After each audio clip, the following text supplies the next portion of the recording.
Hola, buenas a todos, yo soy Miguel Ángel y esto es Tecnofilos.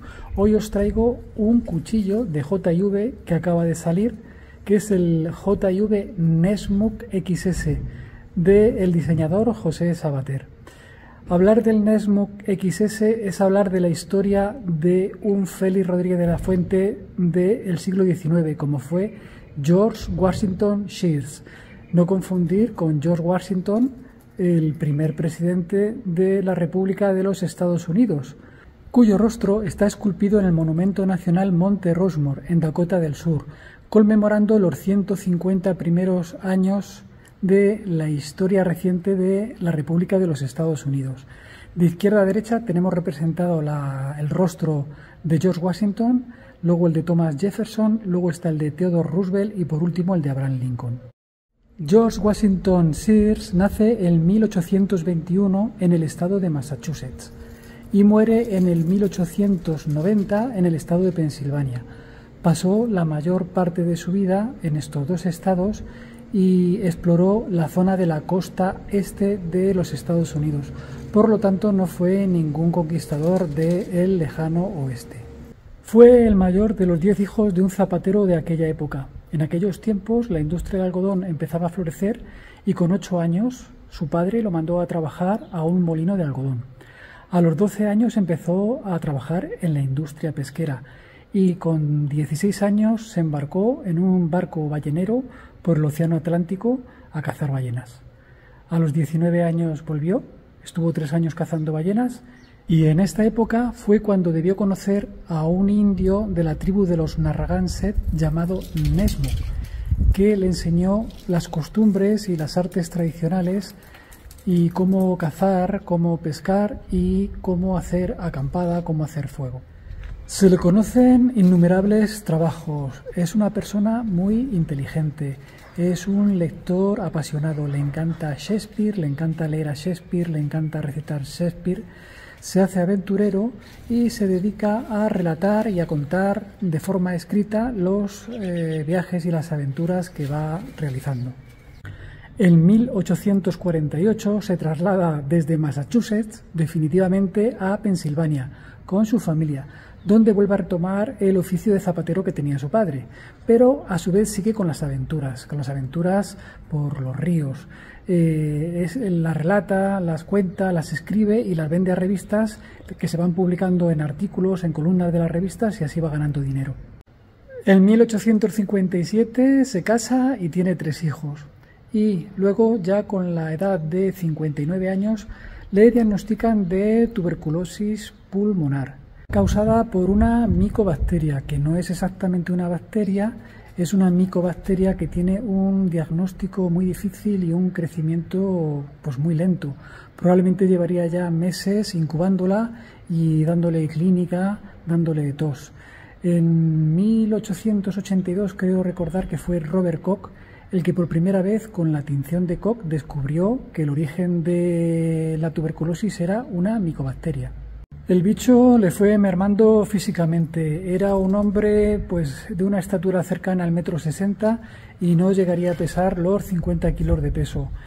Además con la enfermedad tuberculosa pues le faltaban fuerzas, entonces él quería seguir con sus viajes y lo que trataba es de aligerar el equipo todo lo que pudiese, tanto de las canoas que tuvieran bajo peso como del equipo que llevaba que fuera lo más ligero posible. En aquella época la enfermedad no tenía ningún tipo de tratamiento y lo que se apuntaba es que el contacto con la naturaleza ayudaba a que la enfermedad evolucionara más lentamente, aunque no llegara a curarse. Por eso él se quiso ir a las montañas de Adirondack.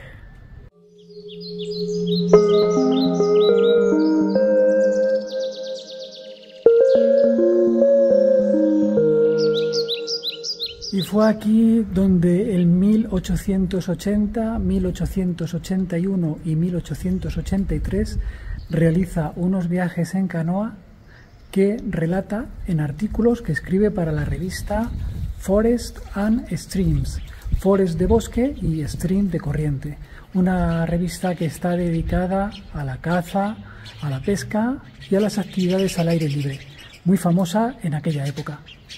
Y ahora os dejo unas imágenes de las montañas de Adirondack, por donde el señor George Washington Sears hacía sus aventuras en canoa y viajaba y se lo pasaba en grande, para que las podáis comparar por los sitios por donde vosotros hacéis lo que llamamos en España y en otros sitios bushcraft.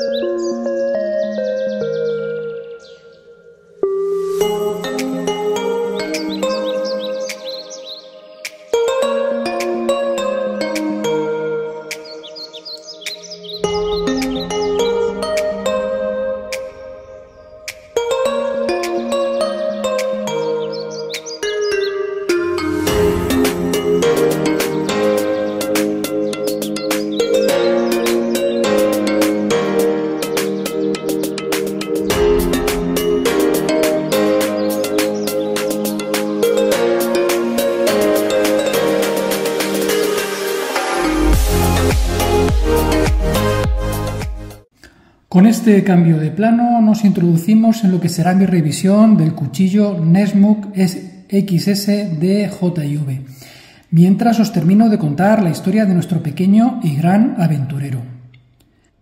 En 1884 publica, firmando como Nessmuk, el libro titulado Woodcraft y Camping, donde plasma sus conocimientos y habilidades para vivir en la naturaleza, adquiridos en sus aventuras y que también le transmitió el indio Nessmuk de los ancestrales costumbres de la tribu indígena Nagarranset. Se convierte así en el paradigma del conservacionismo, entendiendo este término en contraposición a lo que nos trae el progreso, la contaminación de la industria, el hacinamiento de las grandes ciudades. Su obra es para ellos el evangelio de una religión que predica las maravillas de la vida en la naturaleza. Y este conservacionismo se entiende no solo como la vuelta a la costumbre y métodos tradicionales para vivir en la naturaleza, en materia de caza, pesca y acampada, sino también como la conservación y el cuidado de la naturaleza misma. Fallece en 1890 en el estado de Pensilvania, y su legado le hizo merecedor del reconocimiento, llevando en su honor el nombre de Nessmuk, una montaña y un lago, y es considerado como uno de los padres del bushcraft.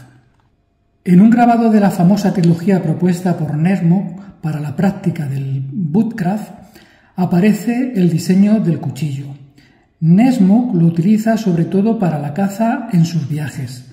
Se cree que se lo hizo un artesano neoyorquino dedicado a la elaboración del instrumental quirúrgico, y que también le fabricó su hacha de doble hoja. Por los grabados, el cuchillo debió tener originalmente una hoja de unos 12 o 13 centímetros. No se conserva ningún cuchillo de Nessmuk, y no fue hasta 1889 cuando se empezaron a fabricar cuchillos con este diseño. El cuchillo Nessmuk XS diseñado por José Sabater no es más que una versión en pequeño del diseño original de Nessmuk. En cuanto a la funda, está hecha de un cuero de color marrón. Como veis, tiene un grosor de 2,5 milímetros y en la parte de la costilla pues alcanza un grosor de unos 11 milímetros. Está cosida en hilo de color beige, sin remaches, tiene para portar un ferrocerio y lleva grabado el logo de JV aquí en la parte anterior de la funda. En la parte inferior lleva un par de agujeros de desagüe, os los enseño. Y en la parte posterior nos encontramos con lo que sería una trabilla para el porte vertical alto y un talí a modo de colgador para el porte vertical bajo, en el cinturón. El cuchillo encaja por fricción en la funda en una sola posición, quedando muy ajustado como veis. Entonces la parte de las guardas del mango la deforman cuando entra y sale. Eso sí, queda muy ajustado y el cuchillo no se va a salir. El cuchillo, como veis, es enterizo. El acero empleado es el 1.4116, que tiene una dureza en la escala Rockwell de 56 al 58 grados. El acabado es satinado y lleva grabada en una cara de la hoja el logo de J&V, el tipo de acero y el modelo del cuchillo, y en la otra cara el nombre de su diseñador. En cuanto a las medidas, tiene una hoja de 10 centímetros, el mango mide 11,7 centímetros y la longitud total del cuchillo es de casi 22 centímetros.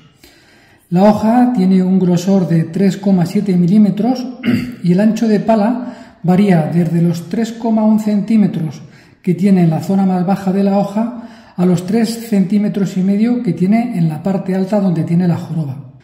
La hoja tiene un vaciado plano a media altura y tanto el filo como el lomo son curvos.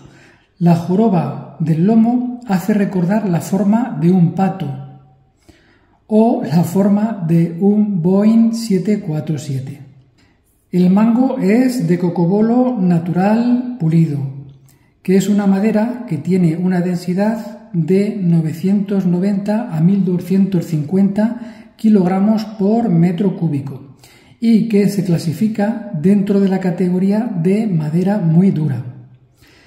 Este árbol vive en los bosques tropicales secos de los países de Centroamérica. Tiene, como veis, un agujero para el paso de un cordón fiador que trae de color marrón. Trae, como veis, también unos bonitos separadores en color rojo. Decir también que el cuchillo pesa 173 gramos y si añadimos la funda nos vamos a un total de 250 gramos. Su precio oscila entre los 62 y los 69 euros en España, que es el precio normal para este tipo de materiales en este tipo de cuchillos. Como puntos positivos, pues que es un cuchillo muy compacto, es un cuchillo muy usable y es un cuchillo polivalente. Y como puntos negativos, para mi gusto, la funda se debería adaptar mejor y poca cosa más. Pues aquí tenéis el cuchillo. Espero que os haya gustado el vídeo. No os olvidéis de dejar un like y de suscribiros al canal. Venga, un saludo a todos. ¡Chao!